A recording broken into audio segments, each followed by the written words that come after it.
அப்படின்னு சொல்லி தெரிஞ்சுக்கலாம். உடனே அதுக்கு நம்ம என்ன பரிகாரம், ராமேஸ்வரம் ஓடலாமா, கொடுமுடிக்கு ஓடலாமா, பித்தர்களுக்கு தர்ப்பணம் பண்ணலாமா, அது பண்ணலாமா, இது பண்ணலாமா, அதுல போயிடுமா? நீ என்ன செஞ்சாலும் நோய் நாடி நோய் முதல் நாடி, அதை தெரிஞ்சுக்காம எந்த வகையில இது வந்துச்சு அப்படிங்கிறது தெரிஞ்சு அந்த பித்தர்கிட்ட மன வருத்தப்படாம என்ன மன்னிச்சுக்குங்க நான் உங்ககிட்ட சொல்லாம இது விலகாது.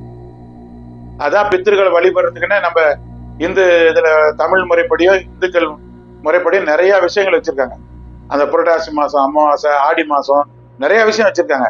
அதுல மாசம் மாசம் அம்மா அப்பா கும்பிடுறது, இது எந்த உலகத்துல இருக்கு? நம்ம ஊர்ல மட்டும்தான் இருக்கு, நம்ம இந்தியாவில மட்டும்தான் இருக்கு. எத்தனை பேர் மற்ற நாட்டுல கும்பிடுறாங்கன்னு தெரியல. இந்த அமாவாசைனா படையல் போட்டு கும்பிடுறது, இதெல்லாம் அவங்க சாப்பிட முடியாதுன்னா சாப்பிட்டுக்கிடும். முதல்ல குற்ற உணர்வு போகுது. அவங்க இருந்தப்ப சாப்பாடு கூட போடலையே, அவங்க இருந்தப்ப சாப்பாடு கூட நான் விதவிதமா சாப்பிட்டு அவங்களுக்கு சாப்பாடு கூட போடாம விட்டுட்டேன், அது எப்படி என் குற்ற உணர்வு போய்க்குது? போட்ட முன்னாடி படைச்சு அவங்க தின்ன மாதிரி நினைச்சுக்கோ, அதுல நினைச்சுக்கோ, சைக்காலஜிக்கலா பாதி குற்ற உணர்வு போட்டோம்.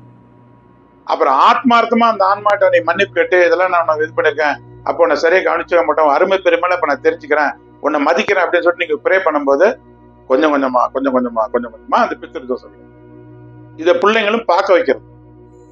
ஏன்னா நம்ம அம்மா அப்பா படையல் ரொம்ப ஞாயிற்றுக்கிழமை அமாவாசை மட்டும் ரொம்ப இதா இருக்காங்க. இந்த முக்கியமான மகாலய அமாவாசை இந்த மாதிரி இதுல மாசி மாசம் இந்த மாதிரிலாம் ரொம்ப நம்மள வழிபடுறாங்க அவங்கள.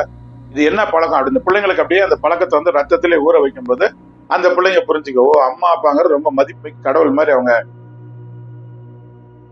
நேர்ல பாக்குற கடவுள் அவங்க தான். அதனால அவங்கள நம்ம வழிபடணும், அவங்கள மனம் கொண்டாம வச்சுக்கணும், அவங்களோட அருமை பெருமையை உணரணும்.